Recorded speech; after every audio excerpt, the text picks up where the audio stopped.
Egunon guztioi, eta ongi etorriak gozari informativo honetara. Nos encontramos de nuevo en este Hotel Carlton de Bilbao para compartir las ideas y también los proyectos de nuestro invitado de hoy y también para trasladarle, como suele ser habitual, todas las preguntas que ustedes tengan a bien tras conocer las ideas, la exposición que nos hace nuestro acompañante, nuestro invitado de hoy en este miércoles, que es don Mario Iceta Gabica Gogaezkoa, obispo de Bilbao. La persona encargada de hacer la presentación de nuestro obispo es José Alberto Pradera Jauregui, es diputado general de Vizcaya.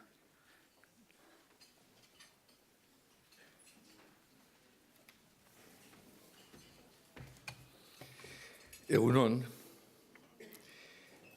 eta lehenengo eta behin esan behar dut niretzako erreza dela aurkezpen hau egitea, ze azken batean gernikar batek beste gernikar bategaitik zoze esatea, da ganera nordan ikusita gero errezagoa da, ezta. Es muy fácil presentar a don Mario Iceta porque no hay que exagerar lo más mínimo en la presentación y porque todo en él es muy natural. Sin embargo, a nuestro guerniqués ilustre, por cierto, que me has presentado como exdiputado general, pero yo creo que como guerniqués estoy aquí en esta presentación, le acompaña un currículum vitae espectacular. Con 42 años ya es obispo titular de Álava y auxiliar de Bilbao. Pero en el camino sacó adelante el doctorado en Medicina y Cirugía por la Universidad de Navarra, con una tesis sobre bioética y ética médica. Es doctor en Teología con una tesis sobre moral fundamental. Y es máster en Economía por la Fundación Universidad Empresa de Madrid y la UNED de Madrid. Participa y es miembro activo de sociedades académicas médicas, como la de Bilbao, o morales, políticas y sociales, como la de Córdoba, ponente en diferentes cursos y conferencias sobre bioética y teología moral, ha publicado documentos referidos a la medicina paliativa o curso de preparación al matrimonio o la moral cristiana habita en la Iglesia. En el campo de la docencia ha ejercido como profesor de religión o de teología de los sacramentos, liturgia y canto litúrgico, así como moral fundamental y moral de la persona y bioética, siendo profesor asociado de Teología Moral Fundamental y Bioética en la Facultad de Teología de la Universidad de Navarra desde el 2004 hasta la actualidad. En la Conferencia Episcopal Española es presidente de la Subcomisión Episcopal para la Familia y la Defensa de la Vida, siendo uno de los 3 obispos que designó el Papa Francisco para participar en el Sínodo de la Familia en 2015. Tiene por delante una tarea ingente, porque parece a veces que la Iglesia no está de moda, pero la entrega de personas como don Mario tendrá su compensación. Yo ya le he dicho que con el currículum que tiene y su edad, es muy joven, es el único papable de la Conferencia Episcopal. Y eso es un sacrificio para su vida, porque nos tendrá a su lado, pero nos tendrá a su lado. Su personalidad cercana, cariñosa, amable con la gente, que es lo que hoy nos aporta don Mario, complementado con este año pasado de la misericordia, que hemos hablado alguna vez de ello, le hace ser una persona que tiene una senda, un recorrido duro, pero para el que los que estamos en su entorno le damos todo nuestro apoyo y nuestro ánimo. En Guernica nos acordamos de cuando trabajaba como voluntario de la Cruz Roja, bastantes años, cuando dedicaba su tiempo libre a ONGs como la Cruz Roja, ¿no? Yo creo que su vida está siendo cada vez más dura porque le llaman para más cosas. Va a ser, por tanto, muy dura. Tiene la cara, por una parte, de que tiene una mochila importante, pero tiene la cruz de la exigencia a esa mochila tan importante que lleva consigo. Don Mario, eskerrik asko.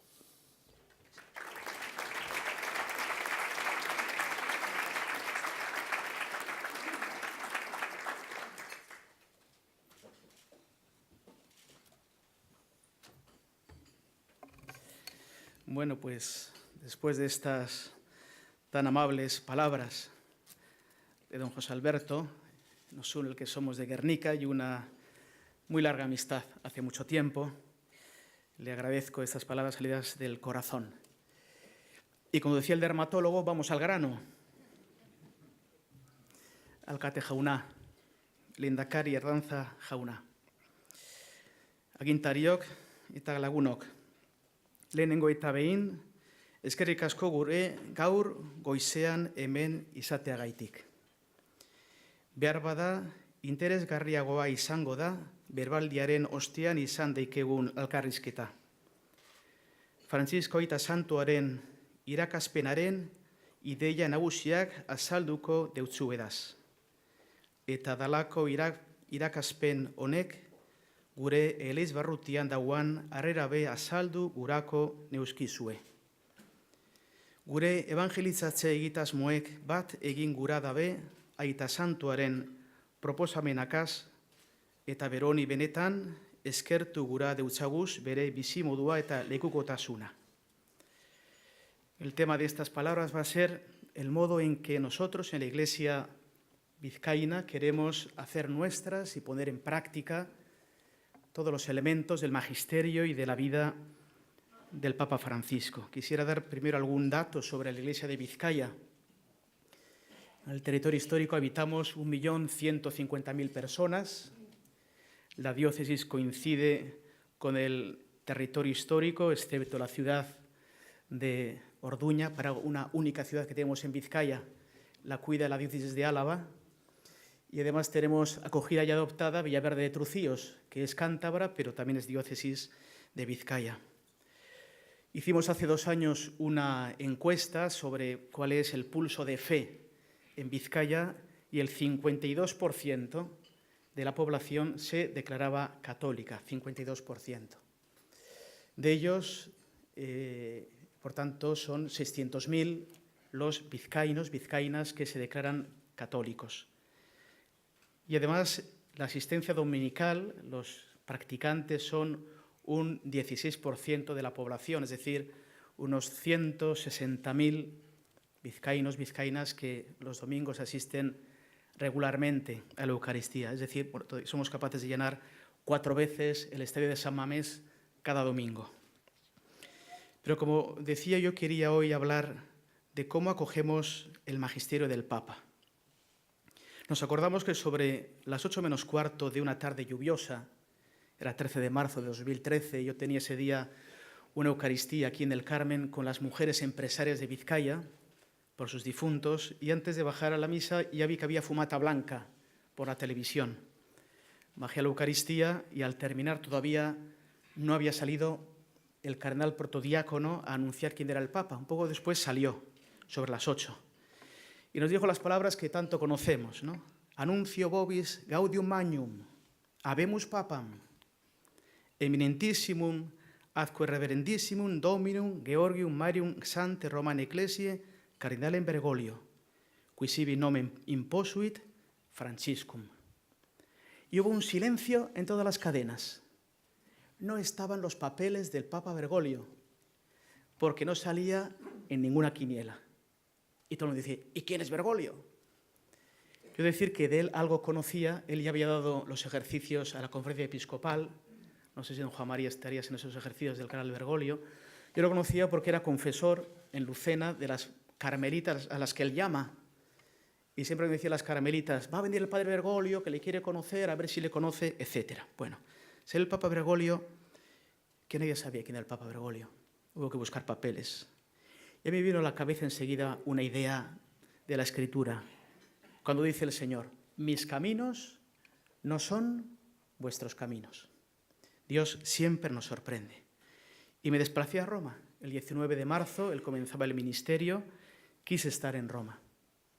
Como lo haré con todos los papas que vengan, para mostrarle mi afecto, mi ayuda, mi apoyo, mi obediencia y mi oración. Allí estuve, en Roma, el día 19, en la misa de inauguración de su ministerio, y lo pude saludar y ofrecerle, pues ciertamente, la colaboración de la diócesis de Bilbao y ciertamente mi obediencia y afecto como cabeza del colegio episcopal. Son tantos los gestos y palabras que el Papa nos ha dirigido en 3 años y medio. Yo, pues ingenuo de mí, quiero en media hora sintetizarlos. Es imposible, pero sí quiero extraer algunos elementos que a nuestra diócesis nos sirven. El Papa parte de una realidad fundamental que a veces olvidamos. El Papa nos dice que el Evangelio es la respuesta al deseo más profundo del corazón humano. Mientras haya corazón humano, el Evangelio interesa. Las palabras de Jesús son luz y guía. No en vano celebramos la Navidad en medio de la falta de luz, ¿no? De los días más cortos del año, porque Él es luz en la oscuridad. Él es fuente de verdad y vida. Luego hablaré de un filósofo, premio este año en el País Vasco, que nos habla de que vivimos una posverdad, ¿no? Donde ya no nos preguntábamos sobre la verdad. En todo caso, nos enteramos de la opinión. La verdad ha sido sustituida por la opinión. Y este filósofo, Echevarría, llega a decir que hoy vivimos en la posverdad. Bien. Por tanto, el Papa parte de esta realidad. El Evangelio interesa a todo el corazón humano y por eso propone un proyecto para toda la Iglesia. ¿Cuál es el proyecto del pontificado? Nos dice el Evangelii Gaudium, que fue su primer escrito. La alegría del Evangelio llena el corazón y la vida entera de los que se encuentran con Jesús. Quienes se dejan salvar por Él son liberados del pecado, de la tristeza, del vacío interior, del aislamiento. Con Jesucristo siempre nace y renace la alegría. Ese es el proyecto. Entonces yo quisiera hacer algunas preguntas. ¿Qué, para qué, quién? Como cuando estudiamos el euskera, el nor, nor y nork. Bueno, pues yo quiero hacer alguna pregunta, ¿no? ¿Qué, por tanto? ¿Qué es lo que nos dice el Papa? Es mostrar el amor y la misericordia de Dios. ¿Y para qué? Pues precisamente para que el ser humano llegue a una plenitud y para que la comunidad humana, en vez de estar fragmentada y enfrentada, llegue a una comunión. ¿Y cómo hacerlo? Pues el Papa utilizaba 5 palabras. Son palabras poco argentinas. Él decía, tenemos que primerear, involucrarnos, acompañar, fructificar, festejar. Primero, primerear, es decir, la Iglesia no tiene que estar a la retaguardia, no tiene que estar a rebufo, como actuar solo por reacción, sino al contrario, por acción, primerear una propuesta. Involucrarse. No hay elemento humano, no hay dimensión humana que no interese al Evangelio y que no interese a la Iglesia. Toda situación humana interesa al Evangelio, interesa a la Iglesia. Acompañar, que es una de las palabras claves de Francisco. La palabra acompañar aparece en todos los lugares. En Amoris Laetitia, por ejemplo, sobre el matrimonio, era la 4ª palabra más utilizada, acompañar. Acaba de publicarse el Día de la Inmaculada, el día 8 también, las instrucciones sobre la formación de los seminarios y aparece la palabra acompañar. El Papa habla de acompañar. Fructificar, dar fruto, una vida que ciertamente transforma, se transforma personalmente, transforma a los demás, y festejar, hacer fiesta. La fiesta es propio de los cristianos, festejar. Incluso la institución dominical, el tener un día de fiesta es para decir que el ser humano es señor de las cosas, no es esclavo del trabajo, ni esclavo de la economía, ni esclavo de las circunstancias. Es ante todo con Dios, es señor de la realidad con Él. ¿Y esto para qué? Para encontrarnos, tener un encuentro personal y comunitario con Dios. ¿Cómo llevamos adelante en la diócesis este encuentro personal y comunitario? Pues de modo particular en la estructura más capilar de la diócesis, que son las parroquias. La diócesis tiene 300 parroquias. Hace 30 años se hablaba que la parroquia era comunidad de comunidades. Ahora el Papa ha familiarizado a la parroquia. Dice que la parroquia es familia de familias. En la diócesis tenemos 300 parroquias. Cada año pasan por ella más de 14.000 niños para las catequesis, acompañados por 1.500 catequistas, más de 4.000 adolescentes y jóvenes en diversos grupos de la diócesis. Se realizan más de 4.300 primeras comuniones. El año pasado confirmé a más de 400 jóvenes. Así todo, hay un descenso grande de algunos sacramentos. Por ejemplo, con respecto a los bautizos. Hoy en día solo se bautiza la tercera parte de los que nacen en Vizcaya. De cada 3 niños, solo 1 se bautiza. Y también en 12 años hemos pasado de 4.000 matrimonios canónicos a 640. Eso quiere decir, pues bueno, que nuestras comunidades cristianas se van achicando enormemente, se van haciendo cada vez más pequeñas. Aunque también es verdad que han crecido algo que era antes casi novedoso y ahora es bastante cotidiano. Muchos jóvenes y muchos adultos piden el bautismo, piden los sacramentos en edad madura.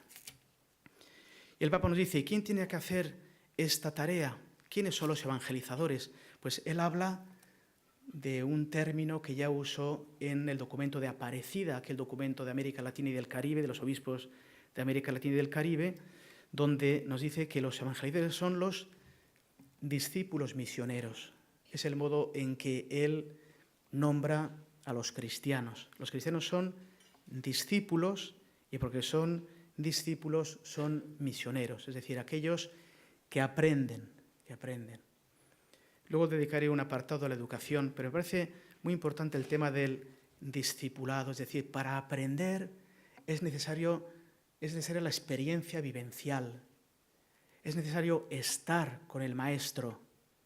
Yo no creo en la educación puramente online, porque no es una transmisión solo de conocimientos, no es ya tenemos todo en Internet, todas las enciclopedias que queramos, pero la educación no es transmitir conocimientos, es una vivencia, es una experiencia. Por tanto, esa relación discípulo-maestro es como nacieron las universidades, ¿no? Los grandes colleges de Inglaterra o los grandes colegios que estaban en las universidades eran lugares donde convivían profesores con alumnos. Es un contacto experiencial. Y por tanto, ¿quiénes son los evangelizadores? ¿El Papa? Sí. ¿Los obispos? Sí. ¿Los sacerdotes? Sí. Los religiosos también. Pero sobre todo, los laicos. Son los grandes evangelizadores, dice el Papa. Evangelii Gaudium 102. Los laicos son la inmensa mayoría del pueblo de Dios. Ha crecido la conciencia de la identidad y la misión del laico en la Iglesia. Se cuenta con un numeroso laicado, aunque no suficiente, con arraigado sentido de comunidad y gran fidelidad al compromiso de caridad, catequesis y celebración. Si bien se percibe una mayor participación de muchos en los ministerios laicales, es decir, que muchos laicos están en tareas eclesiales, dice, este compromiso no se refleja, dice el Papa, en la penetración de los valores cristianos en el mundo social, político y económico. Se limita muchas veces a tareas intraeclesiales sin un compromiso real por la aplicación del Evangelio a la transformación de la sociedad. Y este es el gran reto. Donde hay un discípulo misionero, donde hay un laico, su tarea es transformar la sociedad, hacer que el reino de Dios se acerque a nosotros, la tarea transformadora de la sociedad, la tarea transformadora de la realidad, sobre todo por el ministerio laical. El Papa muchas veces nos previene del clericalismo.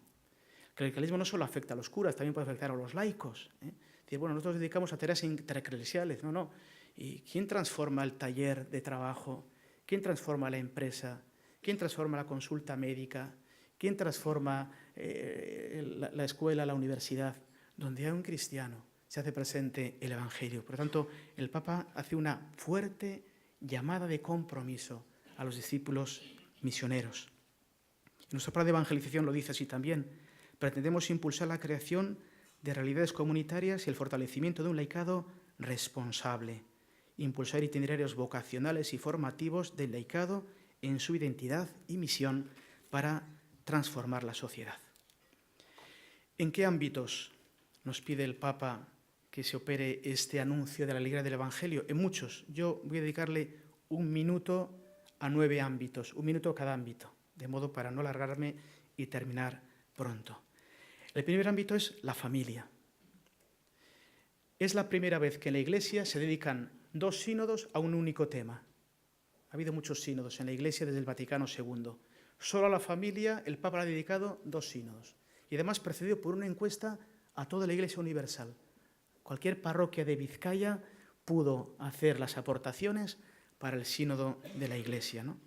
Y voy a leer un párrafo que a mí me parece fundamental. La transformación que el Papa tiene de cómo evangelizar la familia. Porque él nos dice: la mirada de Cristo, cuya luz alumbra a todo hombre, inspira el cuidado pastoral de la Iglesia hacia los fieles. Vale, ¿hacia qué fieles? Dice el Papa. Hacia los que simplemente conviven. Ahí va. Es decir, a las parejas de hecho, tengo que llevarles el anuncio del Evangelio, tengo que acompañarlas. Sí, a las parejas de hecho que no pasan por la Iglesia hay que darles una palabra. Dice, a los que han contraído matrimonio solo civil. También a estos que no vienen por aquí, sí. Vaya a la Iglesia a darles una palabra. A los que divorciados vueltos a casar, que forman parte de la Iglesia. Con el enfoque de la pedagogía divina, habla de una pedagogía. La pedagogía de Dios siempre es la de la gran paciencia.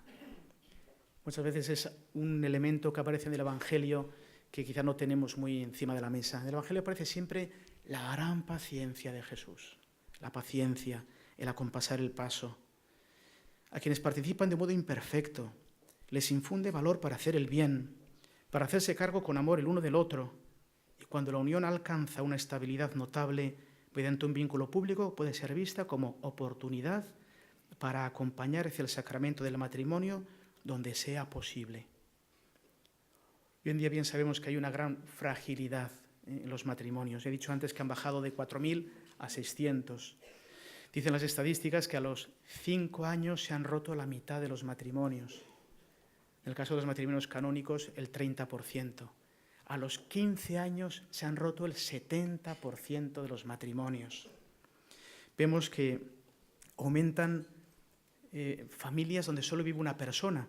Tengo aquí los datos que acaban de publicarse del Departamento de Política Social del Gobierno Vasco, donde dicen que, por ejemplo, en el País Vasco ya 1 de cada 4 hogares es monopersonal. Leí hace un mes que en el conjunto del Estado hemos pasado en muy pocos años de 600.000 hogares monopersonales a 4 millones de hogares monopersonales, personas que viven solas y muchas veces mayores y con dificultades. Por tanto, la familia es un elemento esencial a cuidar y además también como elemento evangelizador. Un segundo ámbito es el Evangelio de la vida como el don grande que nos da, tanto en el comienzo como en su desarrollo, como en su final. El Papa nos dice que entre esos débiles que la Iglesia quiere cuidar con predilección están también los niños por nacer, que son los más indefensos e inocentes de todos. Y nos dice que se supone la convicción de que un ser humano es siempre sagrado e inviolable en cualquier situación, en cualquier etapa del desarrollo. Es un fin en sí mismo, nunca un medio para resolver otras cosas. Si esta convicción cae, dice el Papa, no quedan fundamentos sólidos y permanentes para defender los derechos humanos, que siempre estarían sometidos a conveniencias circunstanciales de los poderosos de turno. Evangelii Gaudium 213. También nos habla de la enfermedad. Nos dice que el Evangelio puede llenar de sentido el gran sinsentido. Pienso que si alguien ha tenido una enfermedad grave, parece que se le hunde el suelo bajo los pies. De repente, ¿cuál es el sentido de toda mi existencia? ¿Qué hago yo en este mundo, ¿no? Pues ciertamente esos sinsentidos, como es el sufrimiento, como es la discapacidad grave, como es la terminalidad, como es la muerte, son poderosamente iluminados por el Evangelio del Señor. Nos ha dicho el Papa que tenemos que superar esa patología de la tristeza. En este aspecto, nuestra Pastoral de la Salud presta un gran servicio en la diócesis. Hay 130 grupos de Pastoral de la Salud, con más de 600 personas voluntarias. Se presta atención religiosa en los centros hospitalarios, con 15 capellanes, 36 voluntarios. Estamos presentes en los hospitales de la red pública. El año pasado se visitaron a más de 18.000 personas enfermas en los hospitales que pidieron ser atendidas. También las capellanías de la Pastoral de la Salud que dan más de 6.000 comuniones a los enfermos, y desde Lagungo se acompañan a cómo elaborar el duelo. Pienso que es una asignatura pendiente muy importante. En las familias, cuando muere una persona, bien, hay mucha gente en el funeral, pero a los 5 días, las personas han desaparecido. Y hay que elaborar el duelo, hay que resituar la vida, hay que resituar la familia. En ese aspecto la Iglesia también está empeñada en poder acompañar en las situaciones de duelo. Tercer ámbito, el ámbito de la educación. Yo sé que es un ámbito que está ahora encima de la mesa con el asunto del informe PISA, ¿verdad? El Papa comienza con una pregunta provocativa en la Amoris Laetitia. Dice, ¿dónde están los hijos? Es decir, ¿dónde están en sentido existencial? ¿Dónde están en el recorrido de su vida? Y el Papa habla de que educar es promover libertades responsables. El Papa dice algo que así dicho parece que es inocuo, pero es algo hoy totalmente contracultural. El Papa dice que hay que educar la libertad, cuando generalmente los postulados de nuestra sociedad parten de que la libertad es un absoluto, por tanto, ineducable. Pues el Papa dice, pues sí, la libertad hay que educar. Es decir, hay que aprender a elegir bien, aprender a elegir lo bueno. Y esto se aprende. Hay que educar, por ejemplo, dice también el Papa, en la espera. Hoy en día es todo de lo inmediato. ¿Para cuándo lo quieres? Para ayer, ¿no? También sabemos que en la gente joven, pues todo se quiere de hoy para mañana, toda la inmediatez. Educar en la espera. Hay cosas que tienen que madurar, que tienen que crecer. La vida es un recorrido de maduración. Educar en la socialización. El Papa habla como uno de los rasgos de nuestra cultura, habla de un individualismo exacerbado, ¿no? Yo siempre pongo la comparación. Yo generalmente salgo día sí, día no, casi todas las tardes, a última hora de la tarde, a dar un paseo por Bilbao. Voy un poco de camuflaje porque si no tengo que pararme muchas veces. Y bien, pues hace 15 años veías un grupo de jóvenes, pues estaban jugando al fútbol o al baloncesto o lo que sea. Ahora todos ustedes saben, habitualmente ven un grupo de jóvenes sentados, ¿qué están haciendo? Así. Entonces, ¿qué decir? Educar en la socialización. Somos seres sociales por excelencia. No podemos vivir solos. No es bueno que el hombre esté solo, dice ya el libro del Génesis. La socialización. Educar el consumo frente a una especie de ser depredadores. Educar el consumo. Educar las nuevas tecnologías, diré luego una palabra. Educar, dice él, en la fe, en la comunidad cristiana. Educar para el amor, para la entrega responsable de la propia vida. También la Iglesia ha estado muy presente en este desafío. En la diócesis, cuando hubo aquel gran despegue industrial, vinieron tantas congregaciones a socorrer a muchas familias que necesitaban de la ayuda de la educación, y tantísimas órdenes religiosas se establecieron en todo Bilbao, y no digamos la margen izquierda está poblada de colegios religiosos.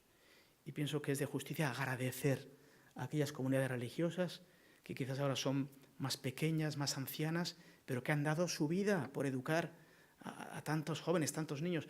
Antes de ayer enterraba a don Diego Berguices, que es el que prácticamente pues, colaboró en edificar Ocharcoaga. Él inició ya la educación primaria cuando no había, y la secundaria cuando no había, Y la formación profesional, cuando no había. Y todavía sigue hoy siendo el centro de Charcoaga un buque insignia de todo el País Vasco.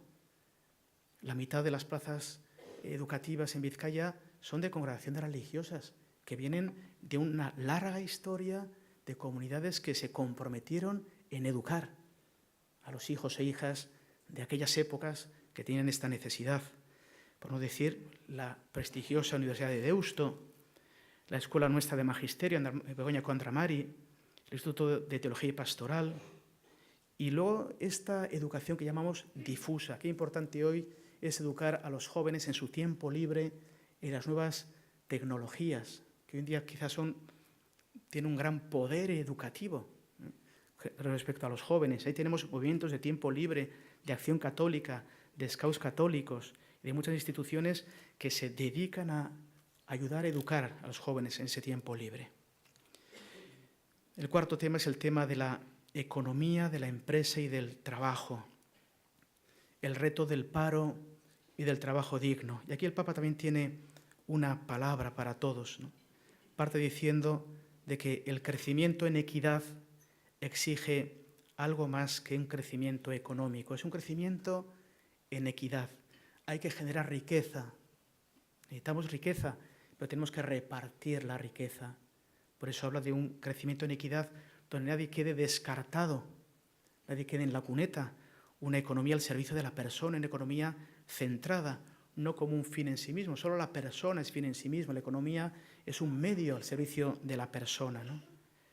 El Papa nos dice, Evangelii Gaudium 203, la dignidad de cada persona humana y el bien común son cuestiones que deberían estructurar toda política económica, pero a veces parece solo apéndices agregados desde fuera para completar un discurso político sin perspectivas ni programas de verdadero desarrollo integral. Y dice, la vocación de un empresario, y utiliza la palabra empresario. A mí me da la sensación que a veces hay como un cierto pudor a esta palabra, ¿no? Ahora se habla de emprendedor. No, empresario, dice el Papa. Dice, la vocación de un empresario es una noble tarea, siempre que se deje interpelar por un sentido más amplio de la vida. Esto le permite servir verdaderamente al bien común. O sea, nos dice cuál es el contexto. Servir al bien común, tener un sentido más amplio de la vida, no simplemente a la generación de riqueza, con un esfuerzo por multiplicar y volver más accesibles para todos los bienes de este mundo. Y dice el Papa, estoy lejos de proponer un populismo irresponsable, pero la economía ya no puede recurrir a remedios que son un nuevo veneno, como cuando se pretende aumentar la rentabilidad reduciendo el mercado laboral y creando así nuevos excluidos. En este caso, también apela a la necesaria tarea e importante tarea de los agentes sindicales y sociales, así como las iniciativas de tipo social, asociacionismos, movimiento cooperativista, que tiene un gran arraigo entre nosotros, Arizmendiarrieta y sus compañeros, que realizan y promocionan la dignidad de las personas trabajadoras y el valor antropológico del trabajo. Voy abreviando y terminando. El capítulo 5 son las antiguas y nuevas pobrezas. El Papa nos dice que la opción por los pobres es una categoría teológica, dice, antes que cultural, sociológica, política o filosófica. Dios le otorga a los pobres su primera misericordia y esta preferencia tiene consecuencias en la vida de la fe de todos los cristianos. La peor discriminación que sufren los pobres, dice el Papa, es la falta de atención espiritual. Esto también es una llamada de atención. No solo se trata de promover las cuestiones humanas, cuestiones habitacionales, cuestiones económicas, dice también, la peor discriminación, dice, es la falta de atención espiritual. La inmensa mayoría de los pobres tiene una especial apertura a la fe. Te das cuenta cuando vas a países pobres. He podido visitar el Congo ya por 2 veces, donde tenemos misioneros. Recuerdo que siendo estudiante en Roma me enviaron a dar un curso de bioética al Benín, al Instituto Juan Pablo II del Benín. Claro, la bioética que hacemos aquí, con Cruces y Basurto, llegas al Benín, y dices, vamos a ver aquí, si aquí la gente se muere por no tener amoxicilina. Aquí que vas a hablar del comienzo de la vida, de técnicas de reproducción, de oncología. Yo decía, ¿usted de qué sabe? Pues yo un poco de esto. Mire, padre, aquí la gente se muere primero de hambre y segundo de malaria. Aquí oncología y eso, aquí no existe. Bien, entonces, pero te dabas cuenta que en esa pobreza era gente que vivía con una gran alegría, con una paz y una confianza tremenda en Dios. Una confianza tremenda en Dios, ¿no? Necesitan los pobres a Dios, dice el Papa. No podemos dejar de ofrecerles su amistad, su bendición y su palabra. En este caso, la diócesis tiene muchos proyectos para ayudar a paliar las pobrezas. Sabemos, pues, como Cáritas tiene comedores sociales en Bilbao, donde atienden más de 1.200 personas. Un número importante son personas jóvenes. El 70% tienen entre 16 y 45 años. Tenemos los proyectos de ropa, 180 viviendas con alquiler social, de las cuales 60 son a título gratuito. Más de 75 plazas en pensión social. Acabamos de comenzar una red de escucha Valle San para escuchar a la gente que vive sola. La pastoral penitenciaria que hace la labor en las cárceles. La Fundación Gisakia, que ayuda en las toxicodependencias, la Delegación de Misiones, que ayuda a países, iglesias hermanas en países pobres. Estuve en septiembre visitando las zonas del terremoto de Ecuador, donde las diócesis del País Vasco, por la generosidad de las personas concretas, euro a euro, pues ha ayudado con más de 1.200.000 euros. Manos Unidas, el gesto diocesano de solidaridad, las instituciones religiosas. La disposición a acoger refugiados. La diócesis ayudó a acoger 35 refugiados el año 2015 y este año ya superan los 60 refugiados del 2016. Yo me felicito de que parece que la guerra en Alepo, esa ciudad tremendamente mártir, pues parece que va llegando a su fin con un balance absolutamente espeluznante de sufrimiento, de muerte y de sangre. El Papa nos habla de la reconciliación social, el punto 6, y con este punto termino, porque veo que ya la hora me la he pasado, pero sí quisiera decir una palabra a este respecto. La paz y la reconciliación son temas ampliamente tratados por el Papa Francisco. Él dice en Evangelii Gaudium, para avanzar en la edificación de una sociedad en paz, justicia y fraternidad, hay 4 principios relacionados con tensiones bipolares propias de toda realidad social. Primer principio, él dice, el tiempo es superior al espacio. El Papa siempre habla de generar procesos, de acompañar situaciones. El tiempo, la paciencia, el tiempo es superior al espacio. La unidad prevalece sobre el conflicto. Unidad que no significa uniformidad. La unidad, la comunión, debe prevalecer sobre la disgregación, sobre el conflicto. La realidad es más importante que la idea. Tercer principio que da. Dice, esto supone evitar diversas formas de ocultar la realidad, los purismos angélicos, los totalitarismos de lo relativo, los nominalismos declaracionistas, los proyectos más formales que reales, los fundamentalismos ahistóricos, los etnicismos sin bondad, los intelectualismos sin sabiduría. Y la última dice, el todo es más que la parte. Yo quisiera hacer aquí un apunte del Concilio Vaticano II, porque nosotros llamamos a este tema de paz y reconciliación. Las instituciones hablan de paz y convivencia. Bien. ¿Por qué decimos paz y reconciliación? Alguien nos dice, bueno, es que esto de la paz es que no ha habido una guerra. Bueno, leo textualmente lo que dice el concilio. La paz no es la mera ausencia de la guerra, dice el concilio. La paz no es la mera ausencia de la guerra. No es el antónimo de la guerra, la paz. Ni se reduce al solo equilibrio de fuerzas adversarias, un equilibrio estable, más o menos estamos. Ni surge de una hegemonía despótica, dice, sino que con toda esa actitud y propiedad, dice el concilio, la paz se llama obra de la justicia. Obra de la justicia. Esta paz en la tierra, dice el concilio, no se puede lograr si no se asegura el bien de las personas, el bien de todas las personas. La comunicación espontánea entre los hombres de sus riquezas de orden intelectual y espiritual. Es absolutamente necesario el firme propósito de respetar a los hombres y a los pueblos, así como su dignidad, y el apasionado ejercicio de la fraternidad en orden a construir la paz. Así, la paz es también fruto del amor, el cual sobrepasa todo lo que la justicia puede realizar. La paz sobre la tierra nace del amor al prójimo y es imagen de efecto de la paz de Cristo. Es decir, para el concilio, la paz es fruto de la justicia, de la verdad, del amor, de la reconciliación. Y esa es la tarea de la Iglesia. Por eso llamamos con propiedad, basándose en el concilio, paz y reconciliación. Tenemos en la diócesis muchos elementos que quieren contribuir a esta reconciliación y a esta paz que no es meramente ausencia de guerra, como dice el concilio. Queremos proponer esta cultura de paz y reconciliación. Tenemos creado un departamento de paz y reconciliación. Acompañamos a personas concretas que han sufrido. Celebramos el Día de la Memoria de modo específico a partir del Evangelio, como iglesia que somos.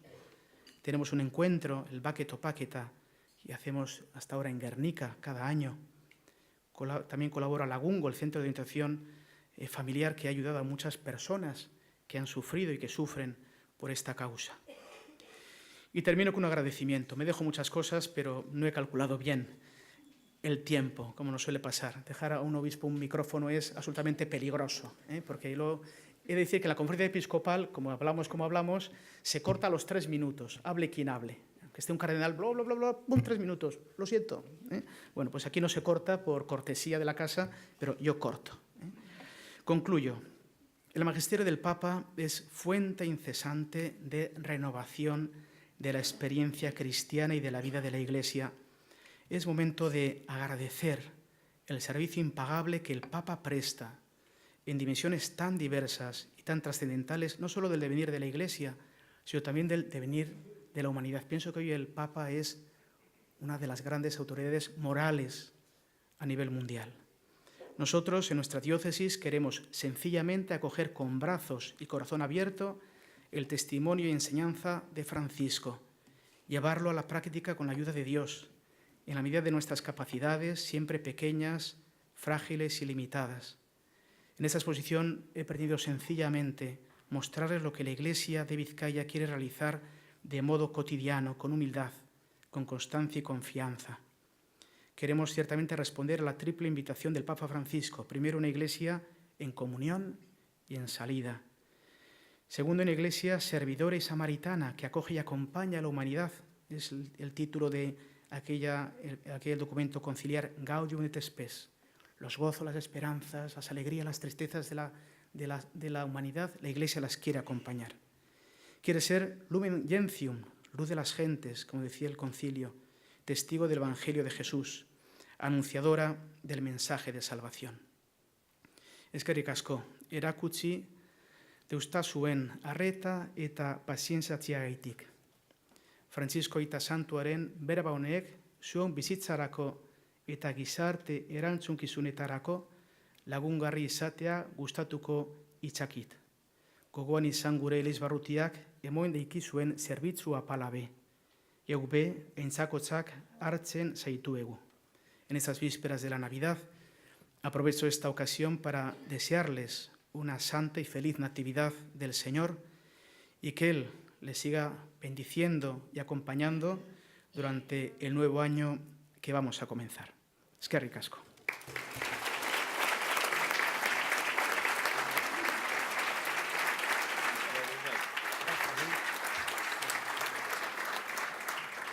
Han llegado un buen número de preguntas a esta mesa para don Mario Iceta.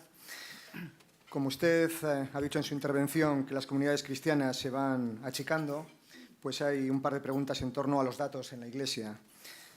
Con los datos sobre bautismo y matrimonio, ¿no cree que la Iglesia está en crisis, que ha dejado de acompañar? Hay una segunda cuestión que va en el mismo sentido. ¿Las cifras de la Iglesia van a la baja, a más progreso material, menos religión? En la primera yo pienso que tenemos que dar un salto. Yo siempre suelo decir, hay que hacer una pastoral 2.0. Alguien me decía, bueno, es que el 2.0 está como muy pasado y ahora es 5.0. Bien, ¿en qué sentido? Hemos de pasar de acompañar de modo impersonal a acompañar de modo personal. Y precisamente que haya menos gente nos ayuda a esto. Por ejemplo, hace 10 años había un curso de preparación al matrimonio. Pues había 50 parejas. Veíamos, dabas unas charlas a modo de conferencias. Mira, he tenido 50 parejas, qué bien. Ahora a veces me llaman de alguna unidad pastoral y me dice, oye, don Mario, es que solo han venido 4 parejas, qué desastre, qué fracaso. Digo, todo lo contrario, qué oportunidad de acompañar personalmente.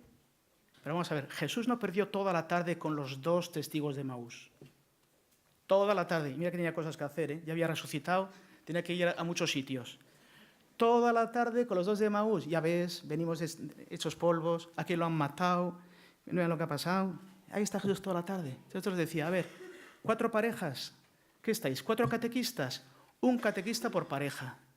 Y no deslacharon la parroquia, toma café con ellos. ¿Y cómo se llaman? ¿Y si trabajan? ¿Y si conviven? ¿Y qué expectativas tienen? ¿Y quiénes son sus padres? Pienso que es también una oportunidad. El que seamos menos tiene que hacer ganar en calidad. Y yo pienso que hoy en día la gente está tan necesitada de ese acompañamiento. No existen en las empresas ahora el coaching, el mentoring, todas estas cosas de acompañar. Pues expertos en coaching ha sido siempre la Iglesia, con perdón. 2000 años haciendo coaching, ¿no? Y hoy en día la gente no necesita pagar a un psicólogo para que le escuche. ¿Y quiénes han sido los grandes escuchadores en el mundo? Sino la Iglesia. En la Iglesia tenemos gente que no le escucha a nadie, que viene a contarte su vida y con gran paciencia les escuchas, gracias a Dios, ¿no? Entonces yo pienso que somos menos, bien, pues aumentemos en calidad, aumentemos en calidad. Acaba de llegar una pregunta también relacionada con la diócesis. ¿Qué está haciendo la diócesis en Vizcaya para formar y reciclar a los catequistas laicos y para ordenar los mensajes transmitidos a los niños y adolescentes catequizados? Yo creo que está haciendo un grandísimo esfuerzo, primero de renovación de materiales. Pienso que es un esfuerzo continuo, de materiales que sean más cercanos, también más a lo que es la cultura de hoy. Es una cultura hoy de Twitter de 150 caracteres, los grandes discursos. Esta chapa que yo los he soltado, la gente ya joven ya no la soporta, ¿no? Hoy día somos de Twitter, de cosas por imágenes, de cosas online, de cosas... Bueno, estamos trabajando en este aspecto, ¿no? También tenemos una gran ocupación en traducir las cosas en euskera, que en euskera haya muchos materiales, no solo grandes obras, por ejemplo, la Bairu y tantos instrumentos de la Iglesia se ocupan de la cultura euskaldun del euskera, sino que también a todas las parroquias lleguen también elementos también en las lenguas, la lengua materna de los niños que lo puedan hacer, y luego una gran preparación de los catequistas, la formación continua de los catequistas, el acompañamiento de los catequistas, de los padres y madres para que sean los primeros catequistas de los hijos. Se está haciendo un gran esfuerzo en este sentido. Desde la Universidad del País Vasco, MJ Tello le traslada una reflexión bastante profunda. El ciudadano del siglo XXI en los países desarrollados empieza a plantearse lo siguiente: ¿qué sentido tiene todo esto? Pregunta a la que no responde la ciencia, la economía. Si uno no está condicionado, la respuesta hay que buscarla en otra dimensión. Y le pregunta, ¿no cree que la transformación de la Iglesia debe ir más rápida para no llegar tarde de nuevo?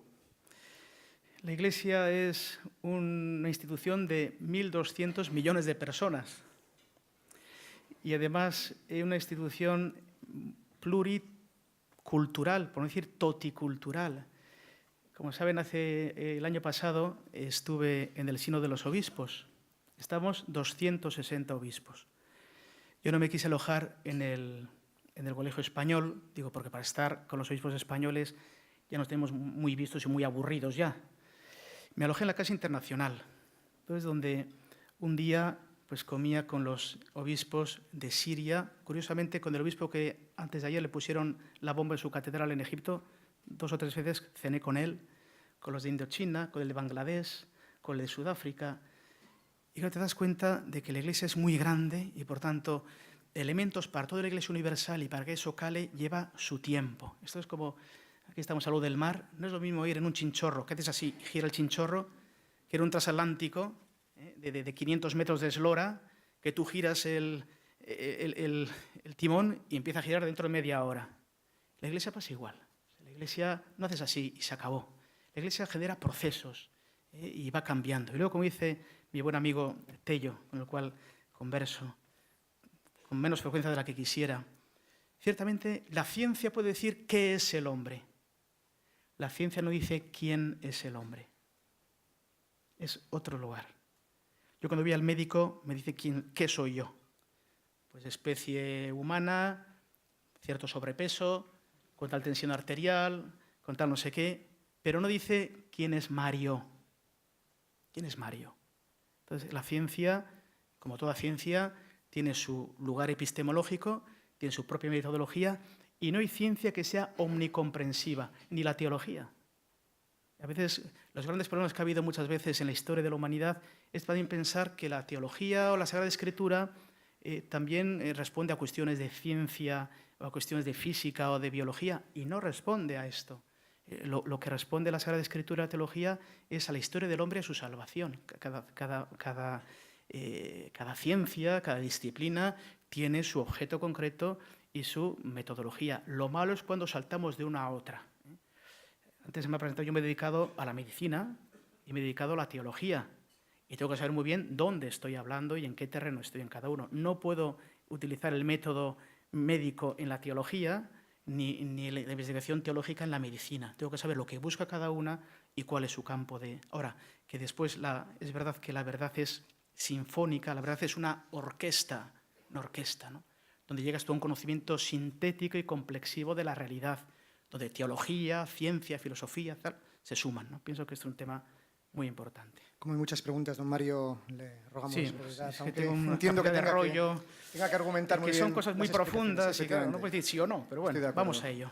Bueno, desde otra universidad, la de Deusto, JC Coupe, le pregunta, ¿el lugar de la disciplina universitaria teología en la sociedad vasca? Va un poco al hilo de lo que ya... Pues yo pienso esto.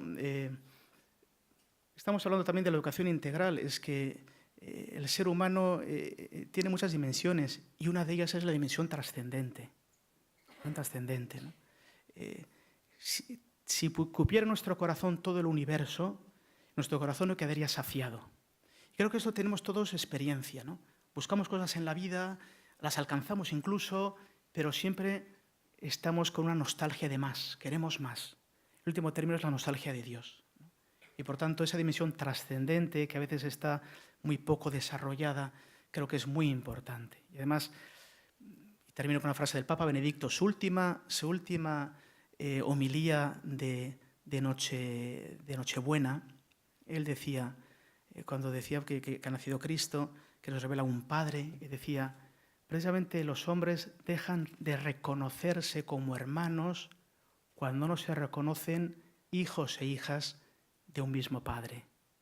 Precisamente muchos problemas en el mundo es no reconocernos que somos hermanos y que tenemos un Padre. Entonces el tema teológico no solo es para cultivar, no sé, cosas así escolásticas, ¿no?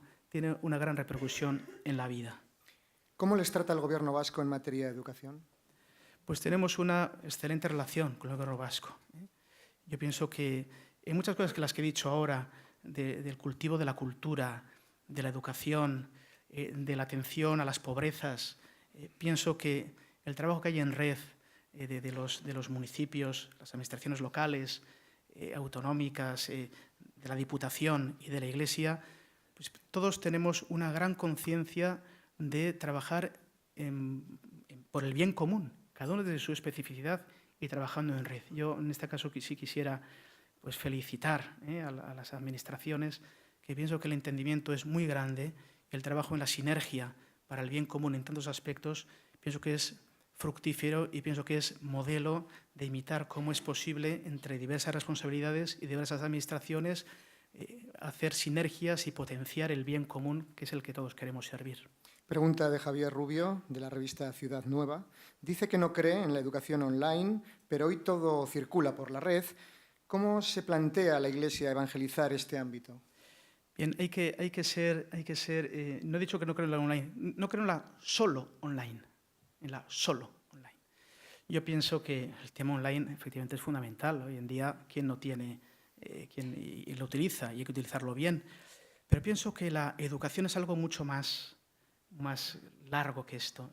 La educación, la palabra educar, yo creo que ahora no sé si se estudia latín ahora en la EGB y en esas cosas, en el BUP. Bueno, yo ahora soy del BUP. El BUP está ya del Antiguo Testamento. Bueno, Yo solo estudié un año de latín, porque iba por ciencias, y luego año y medio en el seminario. Pero educar viene de dos verbos. Educar. Del verbo ducere y del verbo educere. Ducere es guiar. Guiar, el duce, ¿no? El que guía. Duce. Se trata de guiar a la persona. Y educere significa sacar lo mejor que lleva dentro. Sacar lo mejor de nuestros jóvenes. Nuestros jóvenes son como un trozo de madera noble, la mejor que tengamos, el roble, ya que somos de Guernica, del roble de Guernica. Y ahora hay que sacar lo mejor de ella, sacar una hermosa figura, ¿no? Y eso no lo puede hacer, un ordenador solo no lo puede hacer. Un ordenador solo no lo puede hacer. Hace falta un rostro, hace falta una comunidad, hace falta un grupo humano y unos rostros que ayuden a sacar lo mejor. Por tanto, yo digo que sí, la educación online, pero no solo online, si queremos que sea una verdadera y auténtica educación. En España y el mundo, ¿puede estar aflorando una supuesta cristianofobia? Bueno, vamos a ver, cada uno se sitúa en la vida como se sitúa. Pienso que los contextos son distintos, ¿no? Yo decía que hablaba con estos obispos de Egipto, como digo, 2 o 3 veces con el obispo copto, y le han puesto una bomba. Bien. Y también con el obispo de Siria, en varias ocasiones, ¿no? Y allí cuando hablamos de los problemas de la familia, por ejemplo, en Europa decíamos, pues aquí en Europa nuestro problema es esa debilidad, fragilidad familiar, ¿no? En Asia era pues la disparidad de culto, ¿no? Pues que cómo se casan personas que son católicas, hindúes y tal. Y los de Siria nos decían, nuestro problema es que nos matan. Este es nuestro problema. Que nos dan tres opciones. O os marcháis, os convertís, o no hay más que hacer. Elena, una abogada que nos acompaña, dice, si la Iglesia se financia por la sociedad, ¿debería involucrarse y pronunciarse en la vida cotidiana y política? La Iglesia tiene siempre que pronunciarse, pero desde su especificidad, que es Iglesia. La Iglesia no es un agente político al uso. La Iglesia tiene el deber de pronunciarse. Lo que pasa es que muchas veces se le confunde con un tema político. Nosotros nos pronunciamos desde el Evangelio, de los que queremos ser fieles a un discipulado de alguien que nos ha llamado, que se llama Jesús, y que nos invita a llevar su mensaje de alegría, de reconciliación, de fraternidad al mundo, ¿no? Y desde ahí tenemos que pronunciarnos. Una pregunta muy concreta que le traslada a Blanca Estrella Ruiz, de la Asociación Clara Campoamor. ¿Qué papel podemos tener quienes, sin ser católicos y no compartir esas ideas, sin embargo, compartimos las grandes obras sociales necesarias y de gran impacto para la sociedad? ¿Podemos compartir responsabilidad en grandes obras?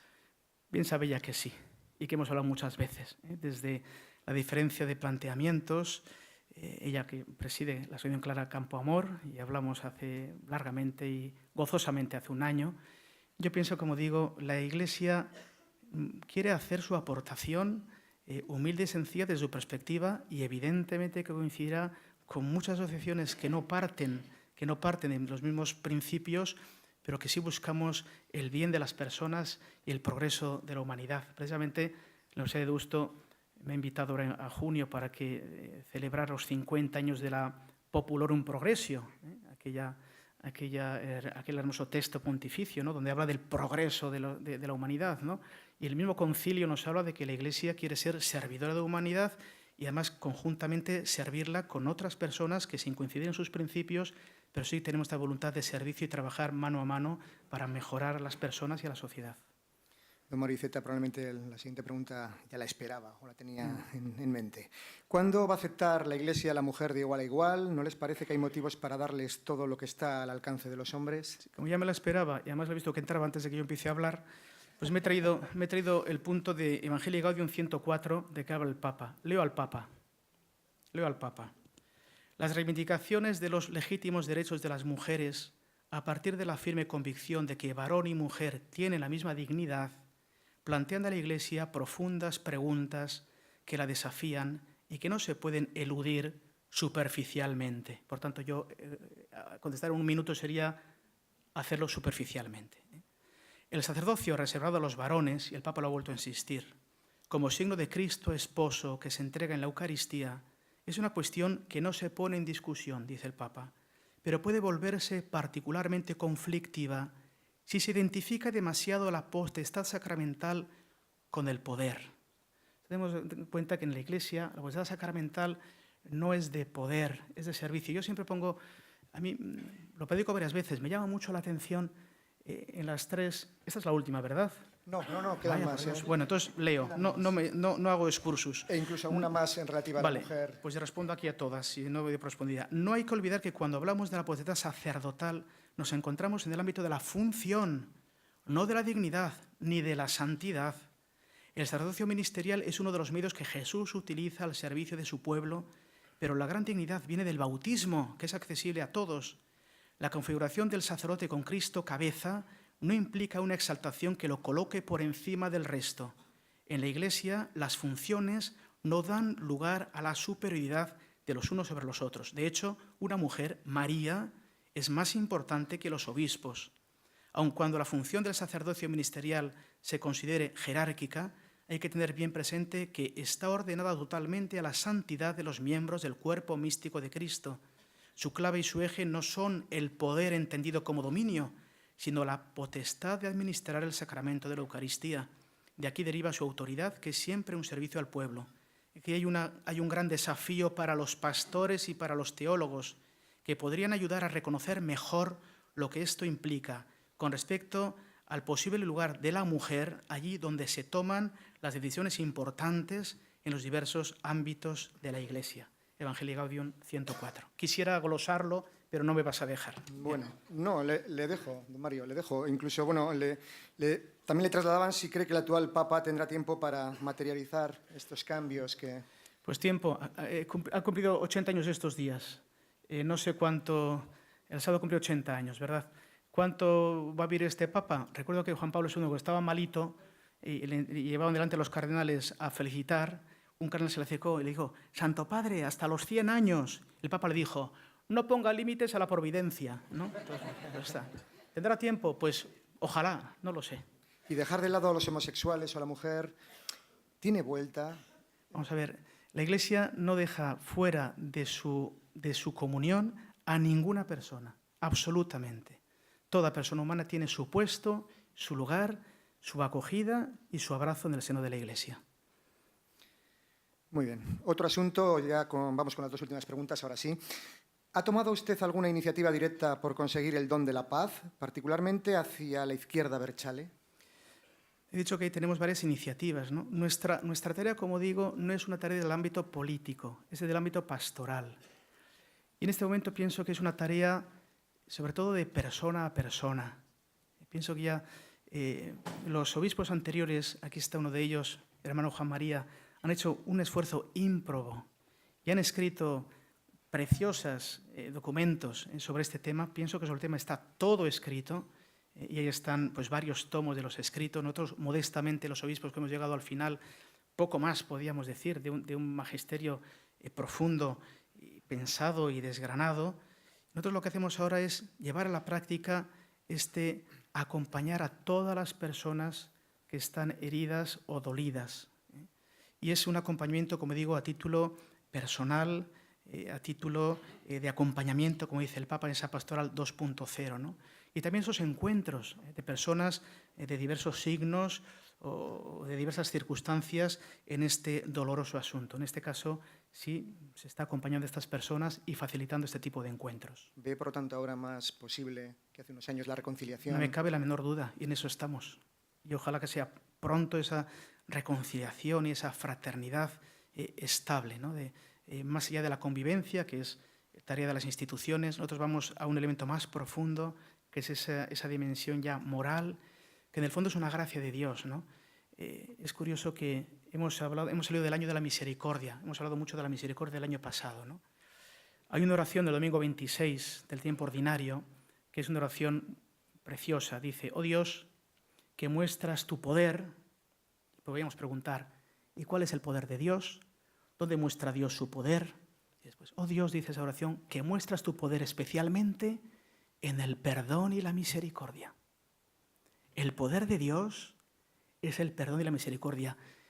Por tanto, el poderoso no es el que tiene para herir. es un poder maligno. Antes, cuando me he cortado del excursus, decía que siempre me ha llamado la atención las tentaciones de Cristo. Una de las tentaciones es terrible. Cuando dice, Satanás le dice, te daré todo el poder porque a mí se me ha dado. Es decir, un poder que tiene Satanás. Un poder que a mí se me ha dado si te postras y me adoras. O sea, es el poder, eso que subyuga al otro. Es el poder que no ve el bien del otro. ¿Cuál es el poder de Dios? Oh Dios, que muestra su poder con el perdón y la misericordia. Y es lo que hizo el buen ladrón en la cruz. Cuando el buen ladrón que estaba crucificado mira a Jesús, en ese perdón y la misericordia descubre el poder. Y por eso le dice, Señor, acuérdate de mí cuando estés en tu reino, porque ahora me doy cuenta que tú tienes un poder que igual yo no tengo. El poder de perdonar es el poder más grande que tiene el ser humano. El poder de perdonar. Y bien sabemos, pensemos cada uno de nosotros, a quien todavía no hemos perdonado, cómo no somos tan poderosos, porque todavía no tengo poder para perdonar. Ese es nuestro camino, ese es el poder de Dios, la misericordia y el perdón. Y ese es el poder pues, que nosotros queremos llevar a la sociedad. Una sociedad que se perdone, que se reconcilie, que camine como hermanos y hermanas construyendo un futuro lleno de paz y de esperanza. He dejado para el final esta pregunta que le traslada Jesús Pizarro, una persona que nos acompaña. ¿Conoce el Papa al Athletic de Bilbao, sabiendo que le gusta el fútbol? Sí, vamos a ver. La visita de Límina, que fue ya, no sé, 3 o 4 años, decía, bueno, pues por cortesía, pues siempre se lleva algún regalo al Papa. Decía, le voy a llevar una Biblia, tendrá 40.000 en todos los idiomas y miniadas de todas partes. Le llevo una Virgen, tendrá todas las sabidas y por el mundo. ¿Qué le puedo llevar? Entonces, pues me enteré que él era del San Lorenzo de Almagro, ¿no? Que era su equipo. Y me enteré que el San Lorenzo de Almagro había jugado contra el Atleti, aquí en Bilbao, habían empatado 3-3. Entonces, a mis colaboradores les dije, oye, quiero llevarle 2 regalos al Papa. Uno fue, pues siendo de Guernica, le llevé, pues hablé con la Diputación y le llevé un pedazo del árbol de Guernica. No es que fui allí con una navaja y que hice un trozo, ¿no? Sino, saben que los que retiran, pues los tiene la Diputación, pedía juntas generales y Ana Madariaga me preparó un hermoso cuadro y yo al Papa le presenté el árbol de Guernica como hijo de Guernica y como signo de nuestra tierra, de nuestro territorio, de nuestro pueblo, pues le presenté y él estaba muy enterado de lo que era el árbol de Guernica y bueno, pues fue una conversación muy amable y luego le saqué el segundo libro. Y Santo Padre, le traigo aquí un recuerdo de su equipo, del San Lorenzo de Almagro que jugó contra el Atleti. ¡Hombre, sí, me acuerdo! Me dijo la alineación. Y digo, Santo Padre, yo todavía no había nacido. Digo, no me acuerdo de la alineación, ya lo siento. Pero está aquí todo. Entonces llevé un álbum y le llevé un llavero que ponía Atleti 3, San Lorenzo de Almagro 3. Le dije, mire, para que la llave de San Pedro no se le pierda, también le traigo un llavero, ¿no? Entonces, bueno, pues el Papa hojeó con mucho gusto. Ahí están, creo que el correo creo que publicó la foto, pues, y se acordaba perfectamente de la alineación. Por tanto, el Papa conoce nuestra segunda catedral, porque la primera es la de Santiago, conoce la de San Mamés perfectamente. Muy bien. Pues antes de concluir este foro de debate y reflexión, BBK, Bilbao Vizcaya Kutxa, como patrocinador de este desayuno, quiere agradecer la presencia de todos ustedes. Tiene la palabra Gorka Martínez, director de la Fundación BBK. Gorka. Sí, gracias, don Mario. La verdad es que se ha extendido quizá un poco en su exposición, pero ha merecido la pena. Yo creo que la sinceridad de la exposición y la profundidad de las palabras, lógicamente, merecen un tiempo que no es simplemente un tuit de 180 caracteres, ¿no? Desde BBK coincidimos con la sociedad vizcaína en muchas cosas y con la Iglesia, por supuesto, y salvando las lógicas diferencias, llevamos muchos años de colaboración, prácticamente desde el origen de BBK. Lo ha comentado don Mario, con Cáritas tenemos varios proyectos de colaboración históricos, como el origen del comedor social de Indautxu o la residencia de Indautxu. Tenemos también colaboración con Cáritas por cuestiones de financiación para ayudar a sus puntuales necesidades de tesorería. Compartimos otra serie de cosas también, como ha sido históricamente en el tiempo la Fundación EDE o el Proyecto Hombre, pero también hay otros quizá menos conocidos, como ha sido históricamente el desarrollo de la lengua y la cultura vasca, en el que ya desde los tiempos del dictador la Iglesia y la BBK llevaron a cabo el desarrollo del Instituto Lavairu para fomentar el conocimiento del euskera y el desarrollo de la cultura vasca. Seguimos colaborando en múltiples cosas, como puntualmente con el Museo Diocesano, y para facilitar también y reconocer la labor que los sacerdotes de la diócesis de Vizcaya han desarrollado a lo largo de toda su vida con la residencia de venerables sacerdotes de Begoña, que está cedida a la diócesis de Bilbao para esa finalidad. Muchas gracias, don Mario, muchas gracias a todos ustedes y nos vemos en la siguiente.